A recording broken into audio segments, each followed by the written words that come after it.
Good evening, everyone. I'm going to give us about 2 more minutes and we're going to start. Got a pretty full house. I think it's awesome. This is my first InKY, so yay.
So good evening, everyone. I'm Charlize Lewis. I'm the Executive Director of Louisville Literary Arts.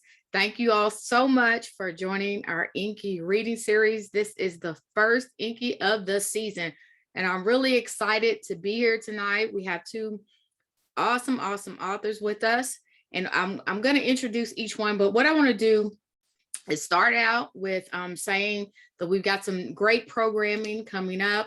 We will have a class on Saturday. If you have not registered, we hope you will.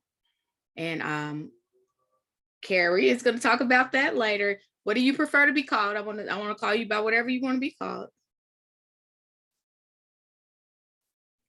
Sorry, took a second to unmute. Carrie is fine. Nancy, is that fine? Okay, I just want to make sure. I want to make sure we're all on the same page. But one of the things I don't want to keep us on here too long tonight. I know we've had a long day, a lot of us, and I know we do a lot of things virtually, but that's the new normal right now. And we'll make the best of it. If that's okay, we'll make the best of it. So what I want to do, Nancy, I'm going to start off with you. I'm going to read your bio. You'll read for about 20-25 minutes or so. And then Carrie, I'll kick it to you. And you'll do the same, and then we'll kind of take a few questions from, everyone that's listening tonight. And we have a pretty full house. I'm excited about that. So I'm going to go ahead and introduce our first reader for the evening, and it is Nancy McCabe, who is the author of 6 books, but most recently the memoir, Can This Marriage Be Saved? And the reading and travel memoir, From Little Houses to Little Women, Revisiting a Literary Childhood. She is going to talk to you about some of her other work. She's appeared in the Massachusetts Review, the Newsweek, Los Angeles Review of Books, and many other places. She's been recognized 8 times on notable lists in Best American Essays and Best American Non-Required Reading. And she's also been working with the Creative Nonfiction Foundation, teaching for that, and has been a mentor for the Spalding School of Creative and Professional Writing. Her full bio is on our webpage, LouisvilleLiteraryArts.org. Got somebody else coming in. That's great. That's great. So Nancy, to you. Thank you. And thank you so much for having me. So I'm going to actually read from my most recent book, which is Can This Marriage Be Saved? See it there. Which is the story of my ill-advised and ill-fated youthful marriage when I was 20 years old. It uses, the chapters use borrowed forms and extended metaphors to tell the story. I borrow from Kafka, from Hieronymus Bosch, from various forms like the instruction manual, women's magazine quizzes, Bible study notes, school curriculum guide. And those forms basically allude to cultural forces that shaped me. Popular views of women's lives represented by the women's magazine quiz, religion represented by the Bible study notes, and forces like school that were very central to my development. Though it won't sound like I was the greatest student from this excerpt that I'm going to read. And sometimes I wasn't. So this is called First Love, a Curriculum Guide. 7th grade, history. To learn about the feudal system, perform skits. You, a tall, skinny girl with long, tangly hair, will play the strapping serf Bartholomew. A scrawny, bony-elbowed boy we'll call Cole is cast as your son John. He wears wire-frame glasses and his lips look perpetually puckered. You're beginning to see that junior high is itself a kind of feudal system, except instead of a hungry peasant serving the lord and lady of the manor, you're a low pecking order girl who has come here from a small elementary school out in the country. Your homemade clothes are all wrong, not to mention that you often have no idea what many of your classmates are talking about and wish a slang and curse word dictionary had been issued to get you up to speed. So there you are in front of the class, performing your skit, self-conscious, dressed all wrong, playing a serf named Bartholomew. You tower over your son John, and everyone snickers. English. English class vocabulary lists accompany everything you read. Deference, abyss, slake, hermaphrodite. These are little use to you, not the words you really need definitions for, words that your classmates throw around. A virgin is someone unusually virtuous, you guess, because readings of the Christmas story always refer to Jesus' mother as the Virgin Mary, but you have no clue what historical concepts of virtue entail. You are shocked to learn from your elementary school friend Stacy that a virgin is actually someone who hasn't had sex, that there's a word for that. You ask Stacy what gay means too. You don't know what to make of the fact that every word you don't understand seems to have something to do with sex. Art. Your first assignment will be to draw something, anything, so that the teacher can assess your skills. Except your mind is blank. Sweating profusely, desperate for an idea, you remember how in 6th grade you had to illustrate a scene from A Wrinkle in Time. You sketched a lumpy flying horse with Meg and Calvin balancing on its back. It was kind of a stupid picture, but you got into it, strokes loose and free, the unself-conscious way you drew back when you were little. You threw in stars and streaks of light. The picture looked like something sappy by a little kid, except the teachers loved it. They passed it around and praised it. So now all you can think of to do is try to reproduce your flying horse picture. You don't have any time and you're too tense. Your drawing looks stiff and silly. The teacher halts abruptly in front of you, squinting and tilting his head. He studies you, puzzled. His gaze travels back and forth between the picture and your face. He looks amused. You burn with humiliation. History. You don't think Cole likes you, so you are extra nice to him, agreeing to his idea to do a group presentation on Hitler, who up to then you've never heard of, but who Cole passionately deplores. You find yourself strangely drawn to Cole. You see him huddled in classroom doorways in the mornings, reading books, looking sad, and you laugh at his jokes during the history project, and in return try to make him laugh in math class, where he sits across the aisle from you. 8th grade, math. When you first enter the classroom, you automatically head toward Cole, but then you do a double take. He looks different. He has grown several inches and his lips fit him. He has grown into his lips. He is tall and tan with broad shoulders. Suddenly intimidated, you duck into a chair 2 rows away and 3 seats behind him. He doesn't turn his head to say hi. Someone asks to borrow a pencil and he smiles, braces glittering, and in that moment you see that he is your own weird, scrawny, sad Cole after all. But he still doesn't speak to you and you regret that you didn't follow your first instinct and go sit beside him. This is the only class you have with Cole, and you find yourself living from one math class to the next, hoping to have a chance to talk to him. You can't stop thinking about him, about how great he looks when he wears blue. about how much nicer he is than the other boys, about how sad he looks sitting in classroom doorways before school, poring over books. You can't stop thinking about the day in the cafeteria that he leveled his gaze at you, how your eyes hooked and steadied, and suddenly you were awash in inexplicable joy and deep tenderness and intense yearning. And then suddenly in math, when he is only a few feet away and it's like all the little hairs on your arm are standing straight up, as if you are chilled by his very presence, you think, I love Cole, I'm in love. You feel audacious, brazen, presumptuous, like an imposter. English. Your teacher reads the Odyssey out loud. You imagine yourself as Penelope, steadfast in your love. You will wait for him, your true love, for 20 years if necessary.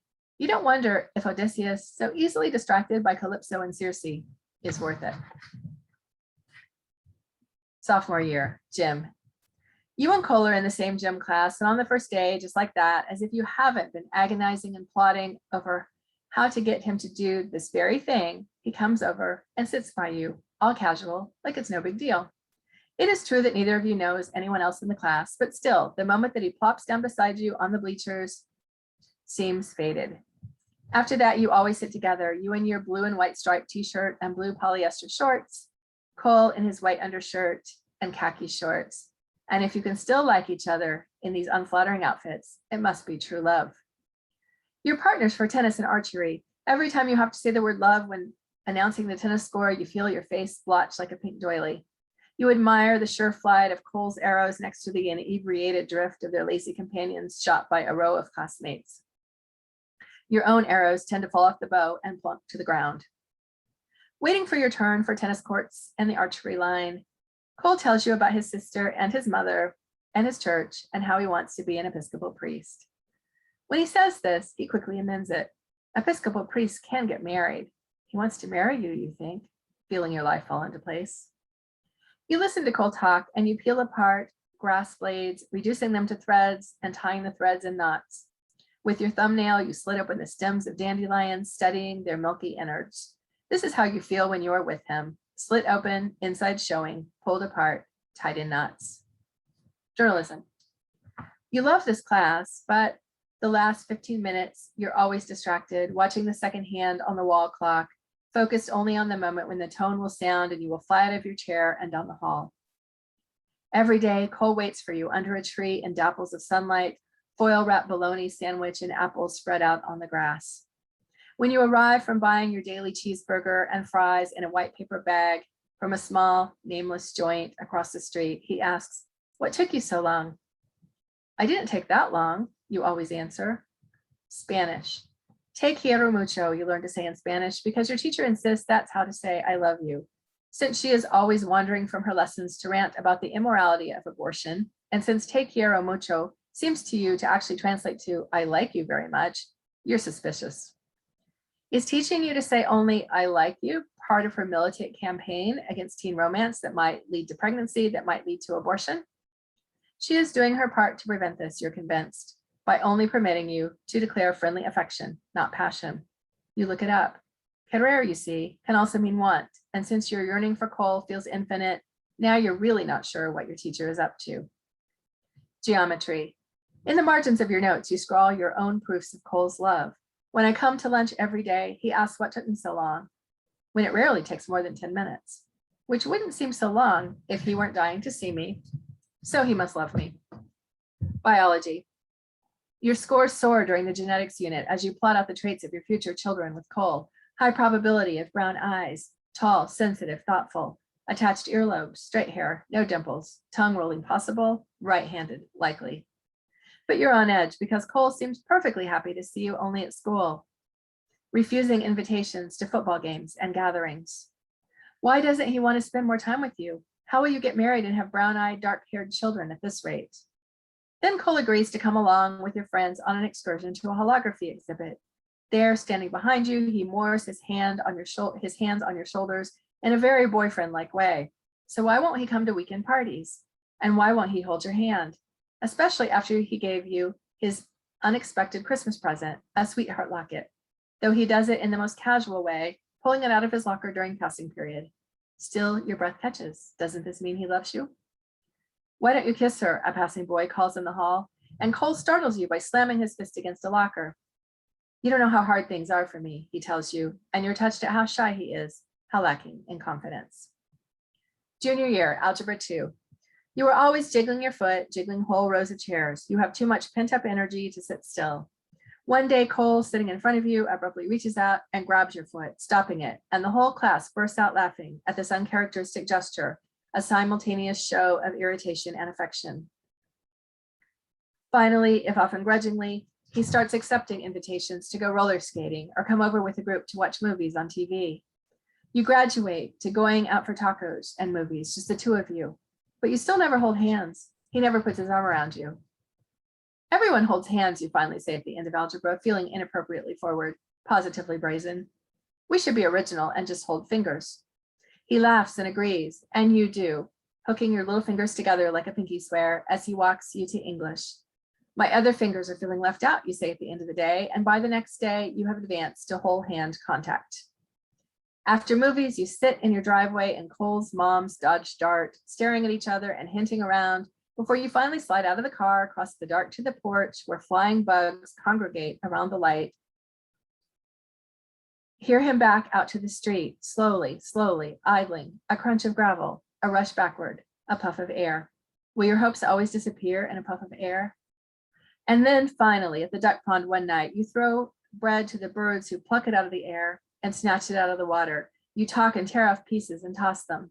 You are so absorbed in conversation, you're surprised to see that the bloated ducks have all drifted away and that the water surface is thick with soaked bread, a layer of mushy pond scum. And you both laugh, and then, because Cole is wearing a button that says, "Kiss me, I speak German," you finally kiss him. For hours you kiss and talk, and he says in wonder, "I can't believe we're finally together." He tells you about how depressed he used to get, the way he used to plan how he'd kill himself, the way he'd light candles and get out a knife and just stare at them before he finally blotted out the candles and put the knife away. Extracurriculars. Cole is opposed to Spirit Week, pep rallies, football games, honor societies, or clubs. He is opposed to anything that smacks of groupthink. Years later, when friends reminisce about proms and parties, you'll draw a blank. You will remember being completely happy, though, seeing Cole all day at school. Once it turns cold out, the two of you and all your friends eat lunch in front of a bank of lockers in D Hall. You talk to him on the phone each night and make out on a couch in his basement on Friday nights. But sometimes he pulls away. You attribute this to a difficult and distracting home life. His father died when he was 5, and his mother, who you've only met in passing, is pale and soft-spoken and often ill, haunting the house like a ghost. You and Cole are on course, planning your future, even choosing a wedding date after college graduation. But more and more, he says things like, "I don't know if I really want to be a priest," or "maybe I'll become a monk," or "when I graduate, I'm going to an underdeveloped country in Africa to teach," as if the two of you haven't already figured out your lives, how you'll go to college together, then move to New York City and put him through seminary by working for a magazine. There are days when Cole's mysterious sadness looms fierce and impenetrable next to your small childish sorrows, and you don't know how to get through to him. Senior year, study hall. "It concerns me to see a student of your caliber taking study hall," says the guidance counselor. You look at him blankly. You and Cole are taking study hall together, though he is increasingly moody. He doesn't talk about it much, but you know that his mother has to be hospitalized regularly. Who wouldn't be anguished sometimes, given such circumstances?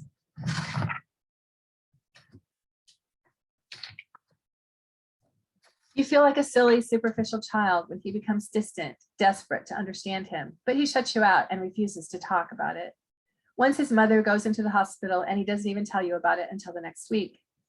And then one night on the phone, he says he can't continue with this relationship. This makes no sense to you. In study hall the next day, he gives you a note. "Sometimes I doubt my sexuality," he has written. You wonder what that means, that he doesn't have any? You're supposed to be reading a module of novels from the Romantic period for English, but they don't feel that romantic to you and you can't concentrate. All you can think about is the way that Cole is avoiding you despite the dark circles under his eyes. You try to talk to him in study hall. "I'm not happy and you're not happy," you say. "I'm not happy," he acknowledges, and for the briefest second, hope flickers. Then he says, "But I'm content." When you try to go back to the romance module, you still can't concentrate. And so you're unprepared when, on the last day of school, your English final question is, "What does the arrow represent?" and Robert Louis Stevenson's "The Black Arrow." You panic. You never got past the book's first page. The seat in front of you where Cole used to sit is empty. He has been skipping classes. You try to concentrate on the word black, on the word arrow, black like the last few months, feeling your way through darkness, the light on which you based your life suddenly erased. Arrow, you remember the confident flight of Cole's arrows during the gym class archery unit, how they soared like type A birds bulleting south, how others' arrows wobbled and turned in flight, missing the target, how your own never quite rose into flight at all. It all seems like an omen looking back, his sure sense of direction contrasted against your own waffling inability to make a future without him. But you can't write any of this in an essay that's supposed to be about Robert Louis Stevenson. Then the fire drill starts clanging, reverberating off the walls, and you put down your pen in relief and with your classmates scatter into the hall.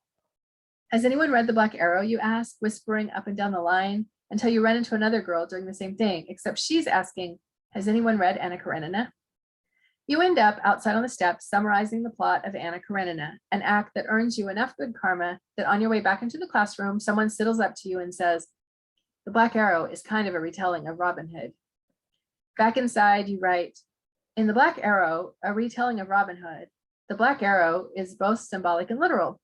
There is a real arrow, which is black, that is an important device in taking from the rich and giving to the poor. It is also symbolic. You know that you'll fool no one, but you go on writing. Later, you won't remember anything that you actually wrote, only that in that half hour, you cross the threshold beyond restraint into total abandon. Because in the long run, what did this matter anyway? Maybe you wrote about how some arrows fly in straight paths to their targets, how others flounder. Maybe you worked in the phrase, the slings and arrows of outrageous fortune.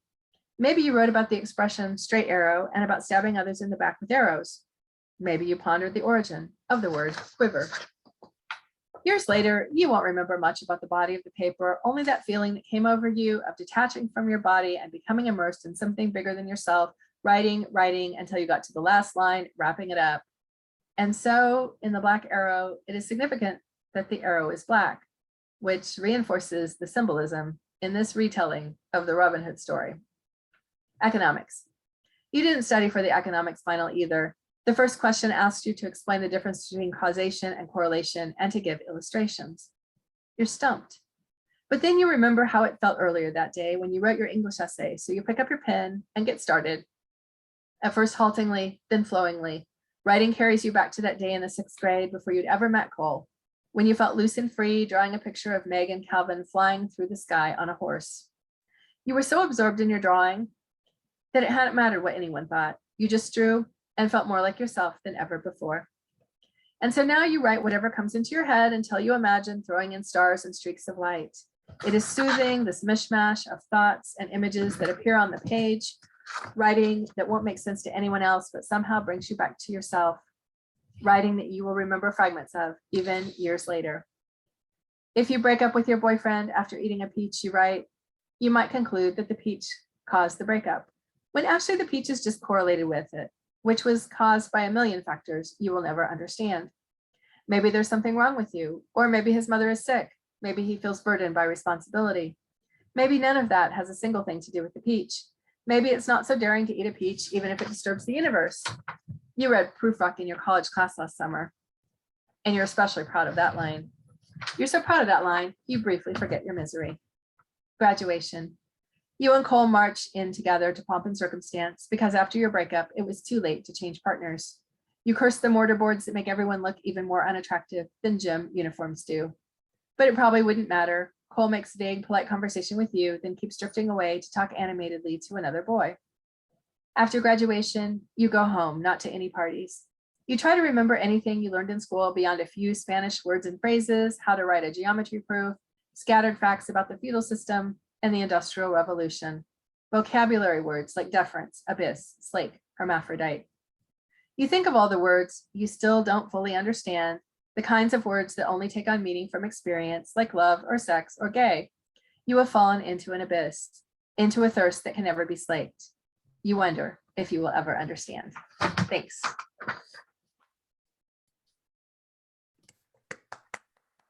Thank you. So I'm going to ask a quick question. We do have the chat, and we are definitely going to use the chat because it's here. To all the people who are listening, what themes did you hear in her reading? Cause see, I'm an English teacher, so you know, I gotta make it interesting. So put in the chat what themes you heard. And then we're gonna come back and we're gonna ask you some questions about that, Miss Nancy, okay? Sure. All right. Carrie Green, are you ready? Okay, I'm gonna read briefly your bio. Carrie Green is the author of Studies of Familiar Birds, Poems. She earned her MFA at McNeese State University in Lake Charles, Louisiana, and she has received grants from the Kentucky Foundation for Women, the Kentucky Arts Council, our friend, and the Louisiana Division of the Arts. But I got down to the bottom where it says she lives in Lexington, Kentucky. I'm not skipping over everything, but I live in Lexington, Kentucky. So yay, we're neighbors. And you work as a librarian in a public library. Is that also here in Lexington? No, that is actually in Nicholasville at the Jessamine County Public Library. Our neighbor. It's our neighbor. That's right. So I don't want to take away from any of her accolades. Her full bio is also on our website. And she also has her social media handles on her webpage. So Carrie, go ahead. Thank you, Charlize. Thank you for having me. And thank you, Nancy, for that great reading. It's an honor to read with you here tonight, and thank you all for coming. So I'm going to be reading some poems from my book, Studies of Familiar Birds. Many of the poems in my book are about Virginia Jones's illustrations from the 19th century book, Illustrations of the Nests and Eggs of the Birds of Ohio. I'll show you the cover here, and this is actually one of her illustrations. It was the first book of its kind about American eggs and nests, and it was actually begun by her daughter, Genevieve Jones, who began the project with a friend. Unfortunately, the book was published serially, and just a month after the book's first plates were mailed out to subscribers, Genevieve died of typhoid fever. So Virginia and the rest of the family decided to complete the project in her honor, with Virginia taking on the illustrations, and she had never done scientific illustration before, and really wasn't an ornithologist. So her ability to create these amazing and exact works of art is really kind of miraculous. So the first poem that I'm going to read is actually about the plate on the cover of the book. So I'll show it to you one more time. And it's called Ode to the Mourning Dove. How can we not love your nests? Each twig an offering from male to female as he stands upon her back. Such economy, the way the heft of your bodies molds the sticks. Spare, we should say, not crude, not flimsy. Please forgive us for finding your tiny heads so comical above your plump, delicious breasts. But how we covet the blue rims lining your black eyes, and your tranquil coloring amid summer's dazzle of emerald and ruby flight. We rest our eyes on the soft grays of your wings, the rosy buff of your chests. But mostly we adore the rattle of wind through your wings, and how, when dawn's chatter rises to cacophony, we can always discern your throat's pulse. O dove, the sweet ache of your lament, teach us to sing our grief.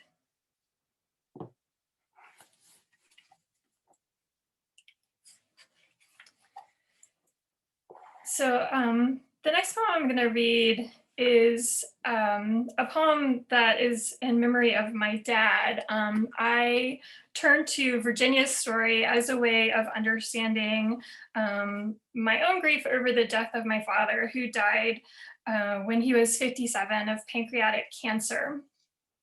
So this poem is a memory from my childhood, and it's called Robbing the Bees, and it's after John Wood.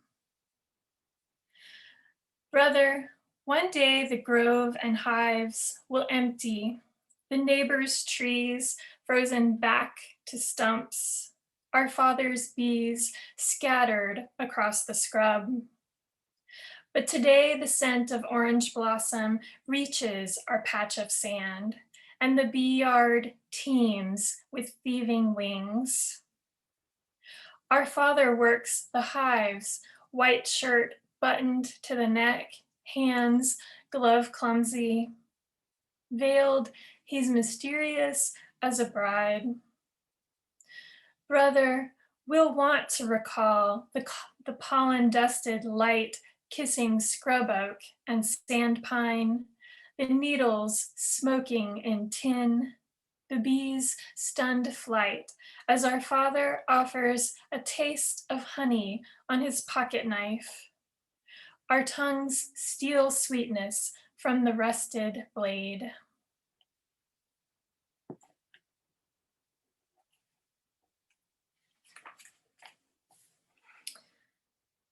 So the next poem is called My Father's Shirts, and it's a sestina. My father cleared his room the spring he found out. So your mother won't have to, he said, as he opened the metal doors of the closet and rattled the quiet afternoon. He plucked shirts from hangers and held them out to decide which to toss and which to keep. He'd paced all morning, needing to keep himself busy. It was late spring, but the magnolias hesitated, unable to decide to unfurl. The doctor said he still had time. There were so many shirts packed inside my father's closet. He stared into the open mouth of the closet at all the clothes too big to keep. Pants that sagged and bunched, shirts that swallowed him. The warm spring sun filtered through leaves and blinds. He said, it shouldn't be so hard to decide. Why was it so hard to decide? Birthdays, trips, all contained in his closet. Your brother gave me this, he said, of a fishing shirt he wanted to keep. My throat tight, forgetting spring, I filled the bags with piles of shirts. I pictured the racks of thrift store shirts and knew my father was right to decide when he could open the window to spring and brighten the dim hole of his closet. Still, I wanted him to keep everything. You might wear those again, I said. I'll never wear these again, he said, holding up the blue work shirts with Gary stitched in red. We'll always keep those, I said. It was easy to decide to put them back, safe inside his closet, ready to be worn another spring. He died the next spring. My mother said it hurt to open his closet. We pressed his shirts to our faces to decide what to keep.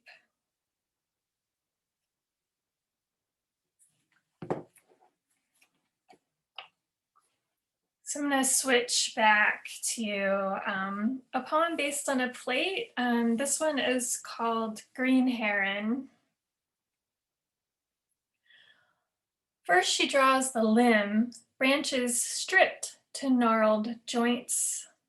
Then the pile of twigs, stark as November, and so brittle she can hear the snap. Virginia settles the familiar curves of eggs into the jumble and admires the lack of fibers and feathers, knowing, as the birds do, that you may as well lay your babies down on a bed of bone.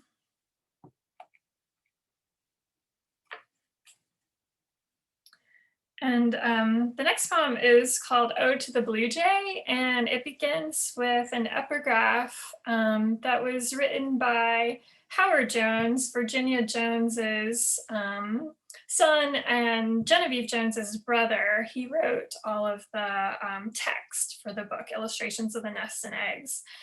And the epigraph reads, "Notwithstanding the general meanness of the jaybird, some good things may be said of him. Can there be boldness without a tilt toward meanness? Even your appearance manifests daring, the blue crest that rises at the first slight, the line of black collar starched upon the gray breast, the black bars and white scallops banding blue wings. Braced against the scaled trunks of pines, festooned with thorns, only the nest's interior betrays any softness. Who can deny the audacity as you pilfer rootlets from our fresh graves?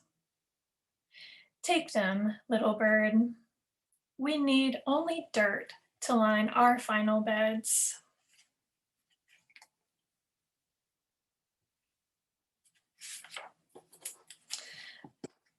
And the next poem is called Study for Long-Billed Marsh Wren, and it's an imaginary study that I invented for Virginia Jones. She did create a plate about the nest of the long-billed marsh wren, but this is sort of me imagining her drafting process. Before she finds the crook and bend of marsh grass, Virginia sketches the mass of yarn and thread that squats like a tumor at the bottom of her sewing kit. A mystery how the skeins unspool themselves into snarls, but here she entwines the crimson grosgrain from Genevieve's best dress with the indigo wool from her favorite gloves, as if weaving a spell for a daughter who loved to unpuzzle the tangles of remnants, whether silk or weed stem, velvet or vine.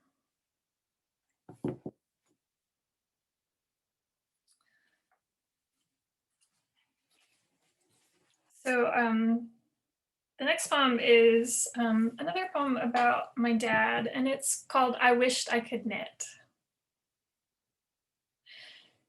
Beneath the green insistence of hospital lights, I dreamed thick wool between my fingers, blue-gray streaked with cream and enough scratch to know we were alive.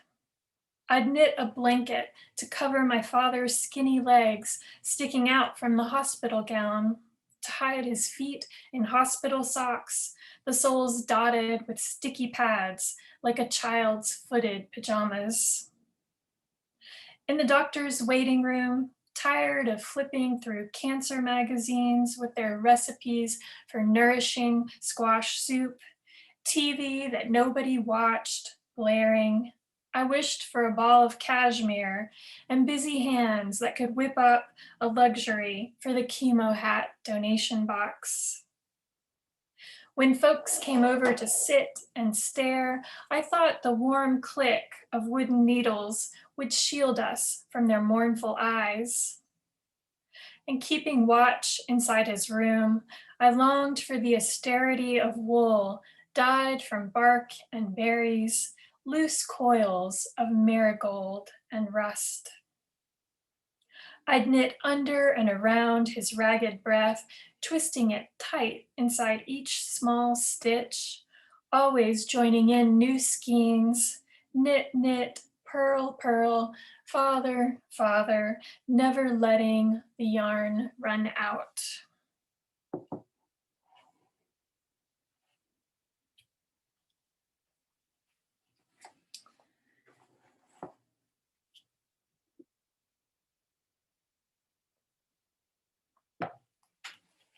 So the next poem is about something that that crows do that is remarkably like a human funeral, and the poem is called Funeral.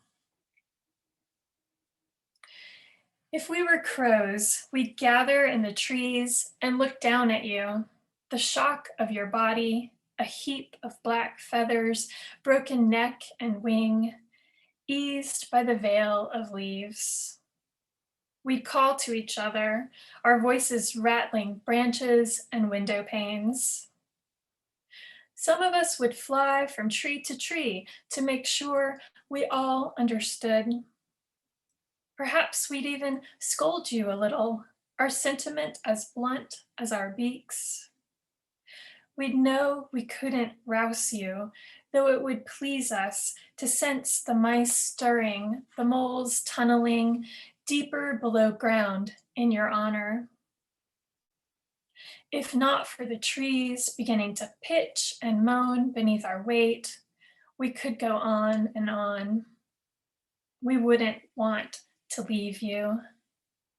We'd stretch and thin our cause into silence.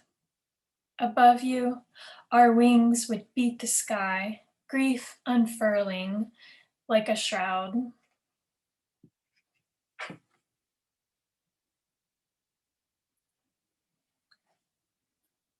So I'm going to read one more poem from my book, and then I'm going to read a couple of erasure poems since I'm leading the workshop on writing erasure poetry on Saturday. So this poem is called Song for My Father.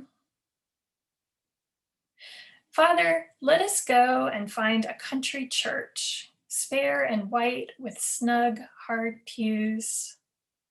We'll drive out in your Ranger, January's brown fields blurring by, cassettes rattling across the dash, and slip into silence like an old coat.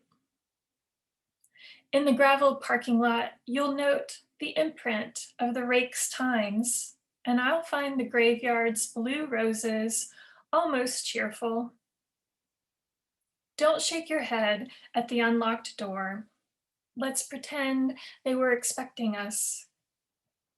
Inside, our breaths mingle with dust motes on chilly slants of stained glass light. We'll sit on the left a few rows back and turn our hymnals to blessed assurance. I'll follow your voice, high and clear, with that touch of mountain tremolo that stayed long after you left.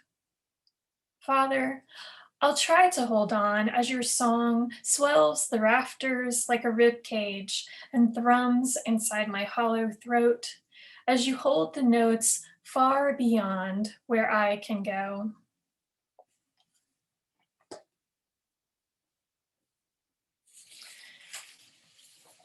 So I've been writing erasures for maybe a little more than a year now.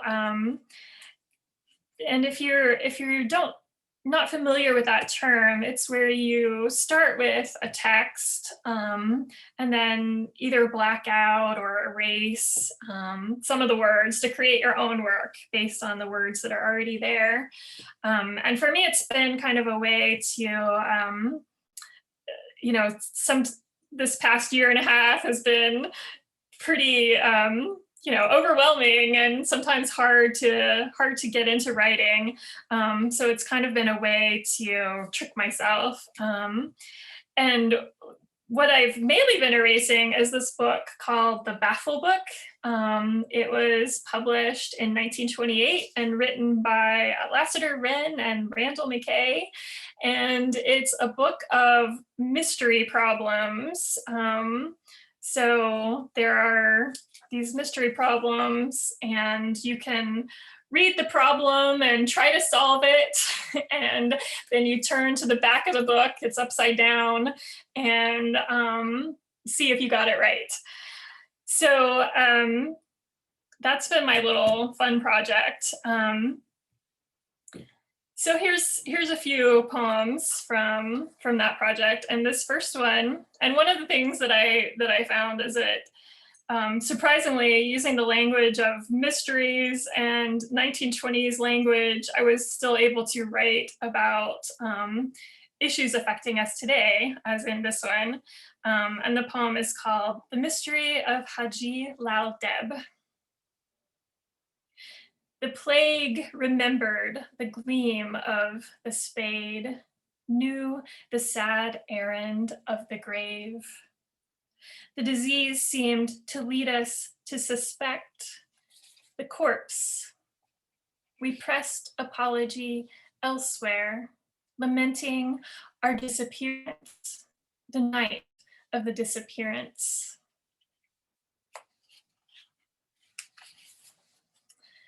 This one is called "Who Murdered Algernon Ash?" The heart pockets the sum of waiting, fragment of discarded days. And the last one is called "The Lohaya River Homicide." A horseman found a scrap of water-soaked note. Blue crayon smeared the straight dope. Thank you.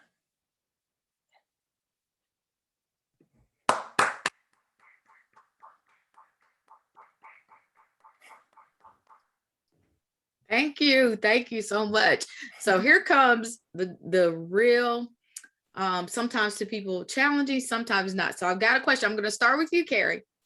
Why do you write? Yeah, that's a good question and a hard question to answer. I think I, like a lot of people, that's how I process the world and my life. So I think it helps keep me sane in this crazy world.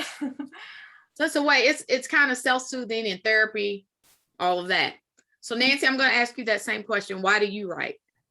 So I probably have the same answer, but I think my answer might be a little bit different depending on the day, but in general, it is very much to process the world and, to give me perspective on experience. I think maybe I started writing as a kid because I was the only girl in my family and I felt like nobody ever listened to me. So writing is a way to feel like you can, be heard, to say what you have to say. Yeah, that's good. That's good. Now, Nancy, we talked about themes that kind of show up in your work. So what things were you, I guess, intentionally trying to bring out? Now that's kind of a hard question too, because it's been so long since I wrote this, but I think the idea of, when I read this, it's sort of strange because I'm like, wow, I was so naive. How did I not know so much stuff in the 7th grade? But I think it is just like, in some ways it's a coming of age story. I had all these romantic conceptions of love, some of which this was just an excerpt. I left off some of that, but just these the ways that I conceived of the way love was supposed to work versus how it really did work. That's a really important theme, I think, throughout the book. The way the culture shapes us, the way the literature I read shaped me. Mm-hmm. All those, I think, are a part of it. Also, I think a really important theme is, going back to your first question, what I discovered about writing and what it could do for me. Like at the beginning of the piece, I'm talking about doing this stupid drawing in the 6th grade that, that really wasn't that great a drawing, but I think that it somehow spoke to my teachers just because I was willing to, I was the kid that drew without restraint in that particular situation. And so at the end of the piece, I come back to that idea of not drawing anymore, but writing and writing without restraint and finding perspective through writing during a really miserable time. So that was important too. I mean, there's kind of a coming of age as a a writer or an artist embedded in that. And I think about what you were reading, and you talked about 7th grade, and I have a daughter who's in 7th grade, and I'm thinking, here we go. This is really getting ready to be interesting. And Carrie, I'm coming back to you. Your workshop on Saturday, what can anyone who's in the class on Saturday, what can they expect? Well, we'll be taking a look at some erasure poems by writers like Tarfia Faizullah and Kiki Petrosino and Solmaz Sharif, and seeing what we can glean about writing erasures from their work. And then we'll be trying some erasures ourselves. So I will have some texts that you can try erasing, but if you have something in mind that you think would make a good erasure, you can feel free to bring that as well. And I would also just, add on top of that, it helps to have a source text that has strong verbs and strong nouns to begin with. So that's one little caveat about choosing your source text. I was thinking about, I think Saturday will be 20 years of with anniversary of 9/11. And so when I look at people who really are writers, there's something triggering about that day in our history that would cause many of us to write. I think I remember writing a blog post years ago about the impact that it had on me, where I was when it happened. And so it just resonates with me that certain things that are happening in the world, certain things that are happening in society, and particularly 2020 with the pandemic, 2020, Black Lives Matter. Even though it may not impact some of us directly, it impacts people who touch us. Does that make sense? It's like a spider web. It comes back, it touches us, maybe not in our day-to-day lives, but emotionally, mentally, spiritually, it touches us.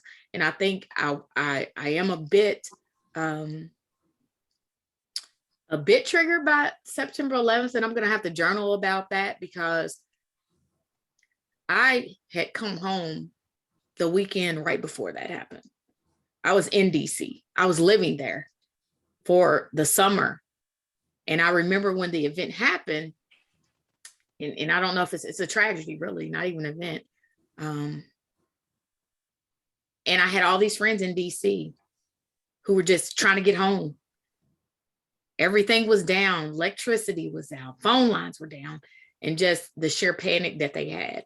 And so I think about the events in our lives that really cause us to want to write and to want to express ourselves. So when we were thinking about why do we write, sometimes that's it. We have triggering and defining moments, just like Carrie, when you were writing about your dad, his battle with cancer and his death. I had a similar experience. And when I didn't write for maybe a year, the thing I wrote about was the same thing, his death, his battle with cancer. So I just think that as writers, there are just different things that move us. And so while we write in 2020 may be different from why we write in 2021. The honesty of that. So I thank you all so much. Do you have any closing remarks? Nancy, I'm going to start with you. Yeah, actually, I wanted to say thank you so much to Carrie. Those are the most lovely poems. I like them so much that while I was listening to you, I went onto Amazon and stuck your book in my shopping to read it. It's really beautiful. Well, thank you. Thank you. I appreciate that. and thank you to everybody who's here. Yes, it's a lovely crowd. Carrie, you got anything you want to say? No, just thank you again for having me. And here in Kentucky, it is a beautiful evening. So, It is. So if you decided to stay inside on an online reading, that's even more appreciated. It is. So I just want to say, Everyone, please log on to our website, www.louisvilleliteraryarts.org.